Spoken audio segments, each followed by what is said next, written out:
Hi friends, in this video I'm going to be walking you through my step-by-step Notion setup for my personal curriculum for 2025. In this video I am not going to go through in a ton of detail around what a personal curriculum is or how and why I have chosen the specific topics that I have for my personal curriculum for 2025. If you want to find out more about that, I will link somewhere around this video, depending on where you're seeing it, a link to my Substack post where I talk about this in a lot more detail. So if you're interested in the concept of personal curriculums as a whole, then I would definitely check that out. As I said, in this video, it is going to be a step-by-step walkthrough of my Notion setup, which is how I collate and I guess curate all of the information that I am learning so that I can ensure that I'm actually learning something throughout this process and not just consuming random bits of knowledge haphazardly and then not actually doing anything with them. But before we get into all of that, if we've not met before, my name is Helena and I share content all over the internet about how you can get a truly rich life in every sense of the word. Honestly, I'm absolutely everywhere. TikTok, Substack, Instagram, potentially YouTube when you're watching this. Who knows? I'm everywhere. So if that sounds like the kind of content that you're interested in, then please do stick around. All right, let's get into my Notion template. Now, I am a Notion girly through and through. And the reason I love Notion so much is because it is digital and syncs with all of my devices. Now, don't get me wrong, I absolutely love pen and paper. In fact, as I sit at my desk right now, I can see no less than 7 notebooks on my desk. So I do write things down with pen and paper. But when it comes to note taking and digesting information for learning purposes, i.e., I do not want to forget this and I want to have my own critical thinking and thoughts and kind of piece together information, or I'm working on a specific project, then I do think it's essential that you take your notes in a digital format in a way that works for you and links in a way that you can easily link everything together. So you might watch this and think, I could never do this. That is absolutely fine. I am not by any means preaching this as the only way for you to collate information and take notes, but it is a way that works for me and it might work for you as well. So that is why I use Notion. You can use a bunch of other platforms that will work in a similar way. I just really like the functionality of this platform. And as I said, I can use it on desktop and I can use it on mobile really, really easily. I've actually designed this template to be mobile first, and I will go through the specific elements that I have moved into certain places to make this specifically useful for me working on mobile. You may be able to tell by my background that I have a bunch of kids and they're very young. So if you see like a toy crane in the background, or I think there's a till over here somewhere, it is really useful for me to be able to use things on my phone as well when I'm out on the go and I'm maybe doing something else, or I'm, watching swimming lessons or something, and I think of something, I can take a quick note on my phone and it is syncing into this kind of holistic system. So that is why I use Notion, why I love this platform so much. You can see in the background here my screen, so I'm just going to walk you through this template and what I've got set up. So I've got this set up in my planner, and it is a main page that sits within the homepage on my Notion planner. If you know me, you will know that my life lives in Notion, and if it's not in there, it's not happening. This is actually a very close replica to what I use in a business aspect. This is my personal curriculum, my personal learning, but I would absolutely recommend that you set up something similar to this if you're learning specific things for working in a business or starting a business maybe, or if you're doing some learning development at work and you want to advance your career, or even if you're just a student and you're studying. This methodology and this system of learning and note-taking works in all of those different aspects. I am just demonstrating here how I use it in a personal curriculum capacity. So as you can see here, at the top, we have got projects, notes, learning plan, and tags. And these are all stacked at the top because they stack nicely on mobile. And in a moment, I'll come back to what each of these are, why they're useful, why they're relevant. You can then see that I have got my active learning tracks here. So for September 2025, my personal learning tracks for my personal curriculum are men's mental health, personal finance and investing, food as medicine, and non-school. If you are interested in what those specific things are, as I said, I will link the Substack post. You can read about them in more detail. And then I've got the date range that I am running these from. I am running on my exact academic semester of what I'm used to from when I went to university, which was 15 years ago. I ran from the end of September all the way through to January, which is when our final projects were done. So I am doing a final project for each of these learning tracks to actually consolidate my learning, which I will complete in January of next year.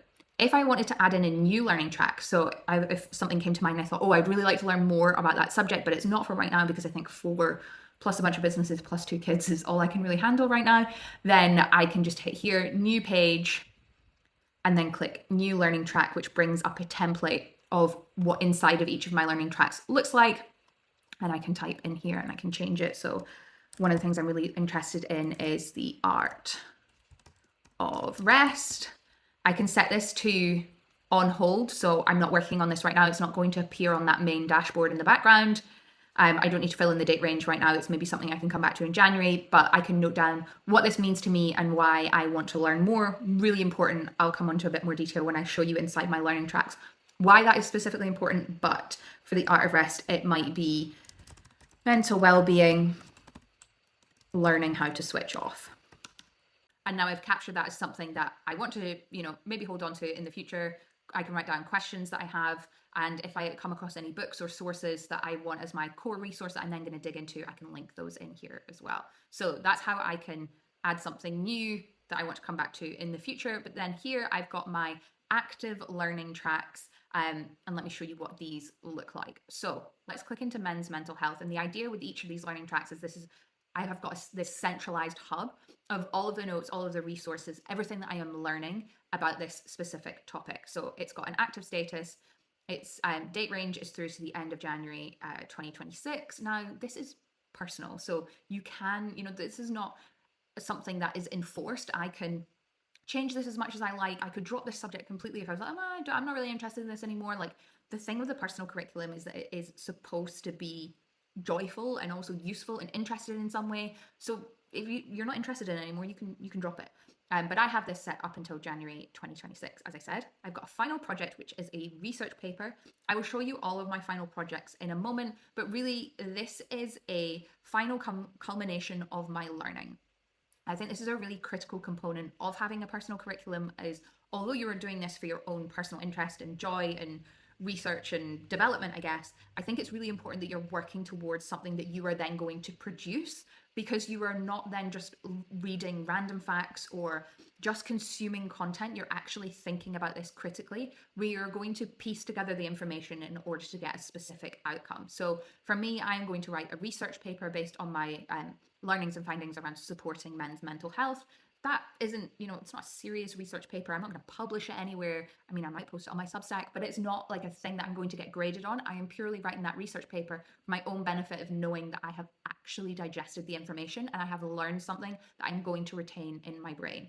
I am not just, as I said, passively collecting random bits of information.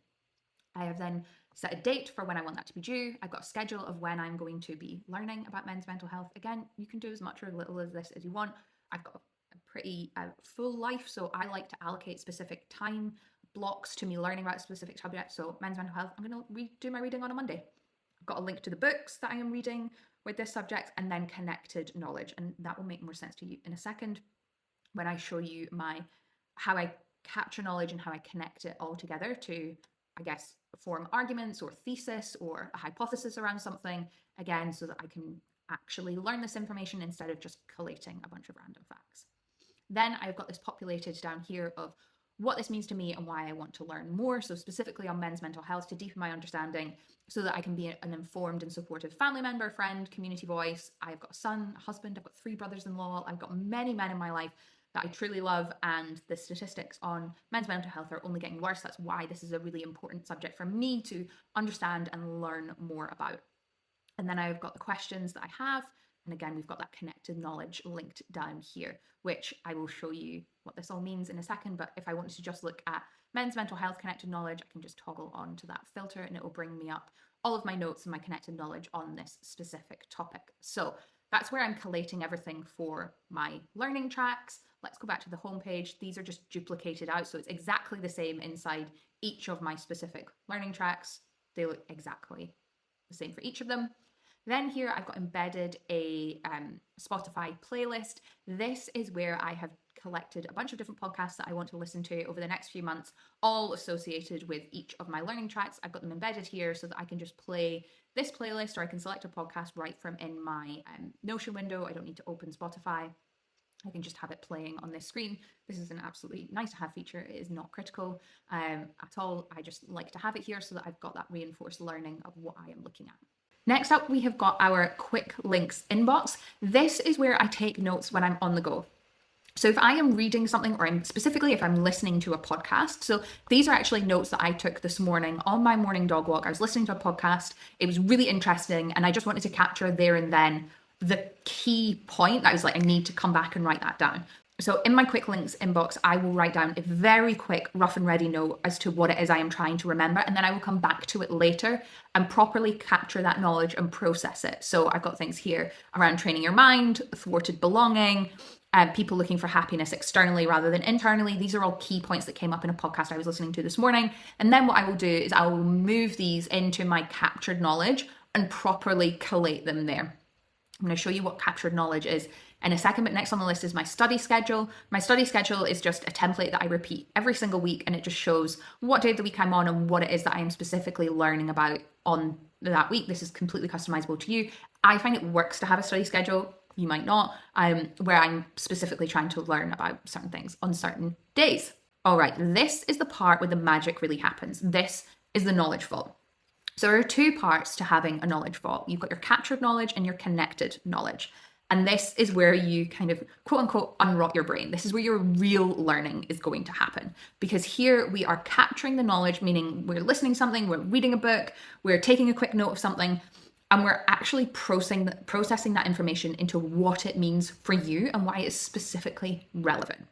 Then we are connecting that knowledge together to form different arguments. So we're saying, how is this maybe related to that?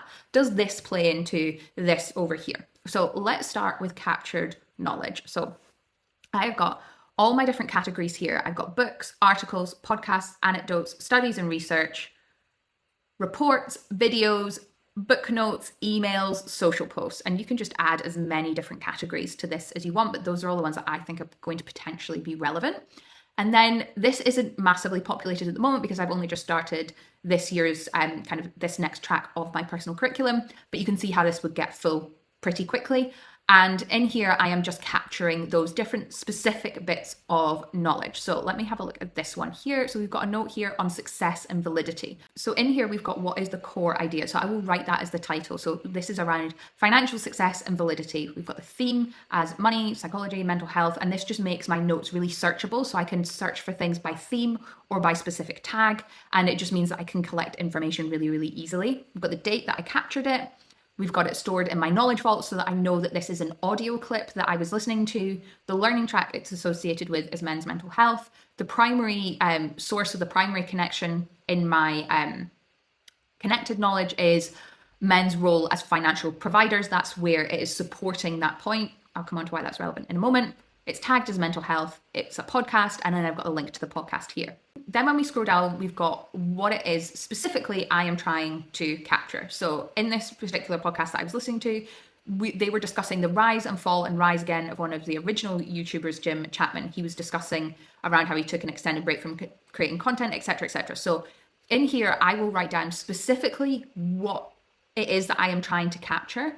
And then I will capture down here what this means to me and why it was relevant. So he was talking about how his mental health declined almost directly in line with his income. And the reason I am capturing that information is because, okay, is there a connection there between, in the world of men's mental health, between income and their self-worth and their overall mental well-being? So that is the piece of information that I wanted to capture. That was the piece that I noted down. I listened to that podcast and I captured it in my knowledge vault. So before we move on to connected knowledge, let me just show you what this looks like when I am processing something for the first time. So let's say I have read an article about something and I want to capture the information. I would write key point of capture in the top here. I have got this set up as a template. So I then know that I'm capturing, this is the main point I want to capture here, and I've just put it in a quote indentation so that it stands out a bit more. And then I have a place to link the exact source, or if it's an article, I could just write out ABC article by XYZ, and then write what this specifically means to me and why it is relevant. And this is really important. You're not just capturing the main point, you're capturing why you're capturing that point. Okay, why is this useful? What thought did this provoke for you? Did it open up any additional questions for you? Where is this leading to? So you're not just saying, oh, that's an interesting fact. You're writing out specifically why it's interesting to you. And then you can just go ahead and fill in all of these key points at the top here. You can identify a theme, the date, all of that good stuff. So that is captured knowledge. And the next part is connected knowledge. And this is, again, along with the final projects, where you're really going to do your learning. And this is how you actually critically think about a subject and make connections, because knowledge in a vacuum is completely useless. Knowledge is only power, that really famous quote, knowledge is power, when you're actually using it for something, when it's got a meaning to it, when you connected it with something else, and when you have used it to produce your own unique thoughts and critically analyze something. Okay, knowledge is cheap. This kind of knowledge is extremely, extremely valuable. And this is where it becomes so personal to you, and frankly, something that no one else can replicate, because this is how your brain works and how your specific learning tracks all connect to one another. So in here, we have got my main learning tracks or courses on the left-hand side. Obviously, these aren't actually courses I'm taking. They're kind of courses that I've designed for myself. But if you were taking a course in investing or how to do something specific, then course is going to be a relevant name. But my learning tracks, my courses that I am currently focusing on. And then I've got my concepts. So these are ideas that I am exploring overall, and I'm going to have these supporting and counter arguments to these overall concepts. So let's look at this first one here. I've got the concept of men's role as financial providers, and my thesis, my thinking here is it a case that, as men's traditional role, and I'm saying a lot of this very loosely because I don't know, this is just me demonstrating how I would connect my knowledge here, is what my questions are: as society evolves, has the role of men as financial providers diminished, and therefore has that had an effect on their overall mental health?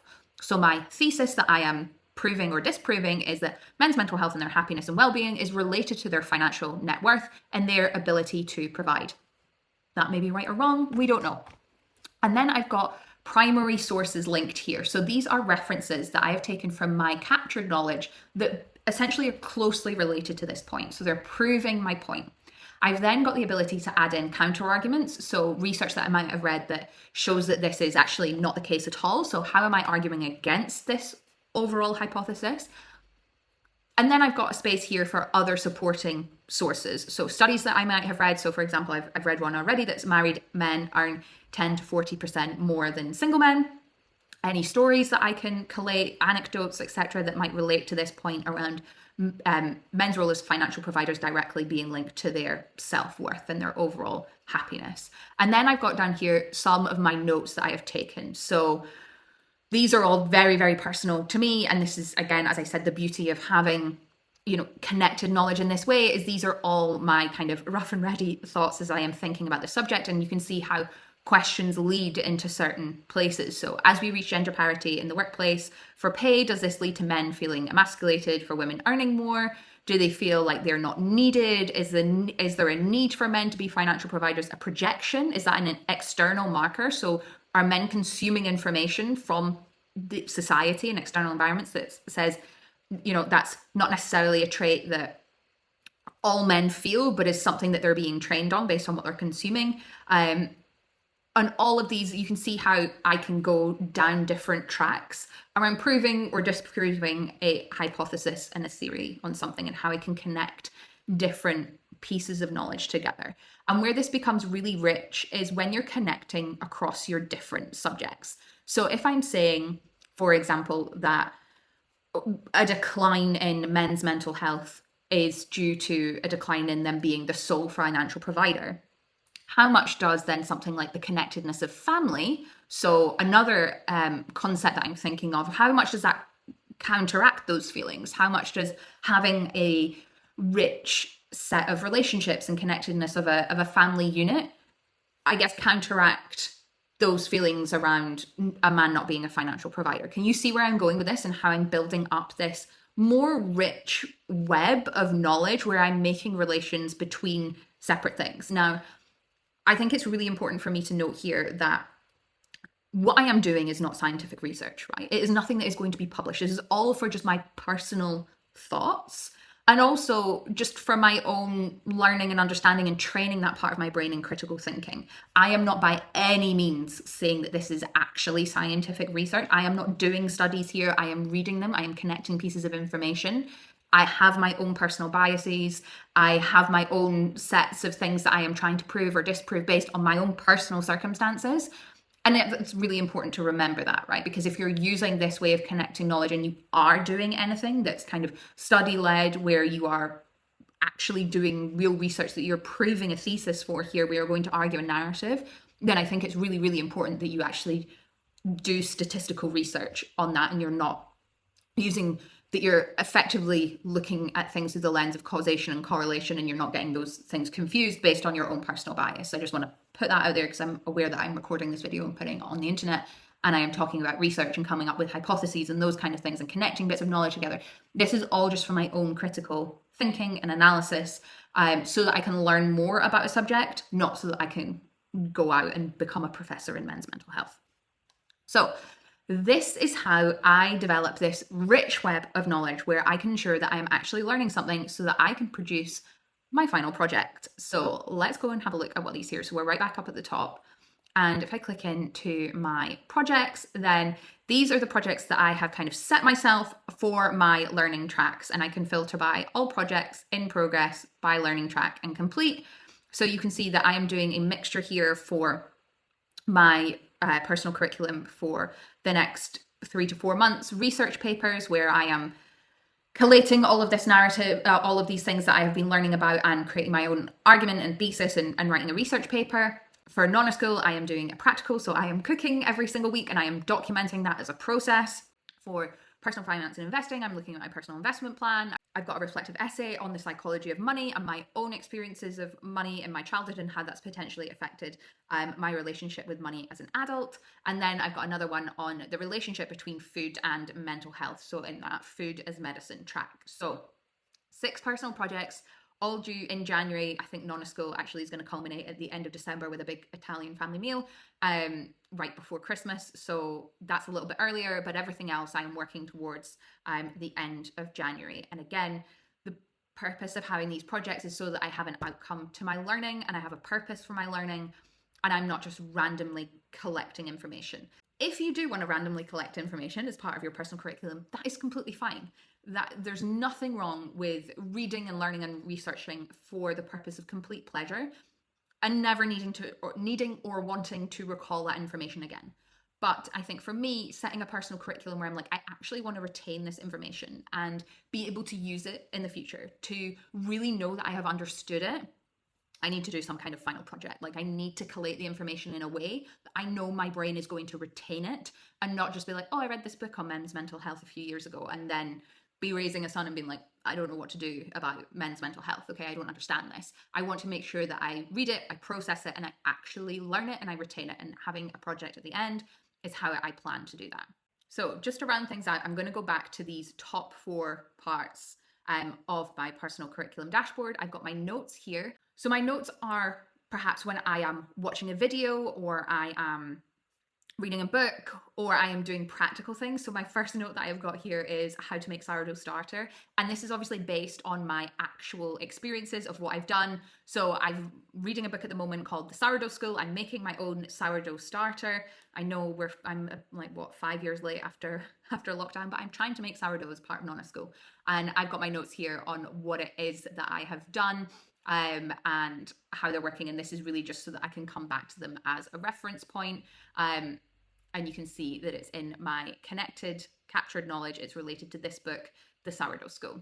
Then we have got my learning plan. So my learning plan is very simple. It's just my weekly schedule of when I'm learning about specific things. You can see that that's synced on the main front page, but I think it's just useful to kind of note out each week what it is you plan to learn and what days you plan to focus on each subject. And then I've got my tags, and this just provides that kind of searchable engine of all of my notes. You can add new ones in, and you can tag your information so that you can then search all of your notes, all of your books, all of your reports based on a specific tag, rather than being like, oh, like I need to find something specific. Where's everything that I've ever read on money? Here it is. You can find it really, really easily. And the final part of my personal curriculum is right down at the bottom. I have got my library, and again, very similar to tags, this is just a collation of everything that I have read, all of my articles sitting in one place. So I've got a category for books, I've got the books that I'm currently reading, I've got books that I want to read, and then filtered through of books that I have read. So it's just where I've got this library of all of my knowledge, all of my audio, all of my articles, I can search my library, I can search by tags, and it just makes it so much easier to find everything that I have read, learned about. Everything is in one place, and you can see why I love having this digital format so much, because it means that I am not rifling through a bunch of different notebooks like this one. As much as I love them and I love writing things down, I think it's also important to have a digital vault of everything that you're learning as well. So that's a run through of my Notion planner, my Notion setup for my personal curriculum. I hope you found this video useful. If you want to download this template, you can find it linked below. Thank you so much for watching, and I will see you soon.